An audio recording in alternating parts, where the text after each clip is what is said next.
Каржы министрлигинин маалыматында эл аралык донорлордон алынган каражаттардын 28% бюджетти колдоого, 26% транспорт тармагына, 21% энергетика секторуна жумшалган. Калганы ар кандай экономикалык жана социалдык долбоорлорго бөлүнгөн.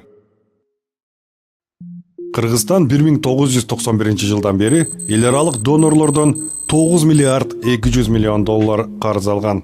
Анын 2,5 миллиард доллары гранттык негизде, 6,7 миллиард доллары кредитке берилген. Бул сумманы ар бир кыргызстанга бөлсөк, 1,5 миң доллардан тиймек. Учурда Кыргызстандын тышкы карызы 3 миллиард 780 миллион доллардан ашты.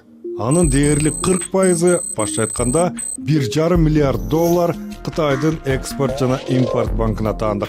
Калган карыздар Дүйнөлүк банк, Азия өнүктүрүү банк сыяктуу эл аралык каржы уюмдардан, Орусия, Жапония, Түркия сыяктуу донор өлкөлөрдөн алынган.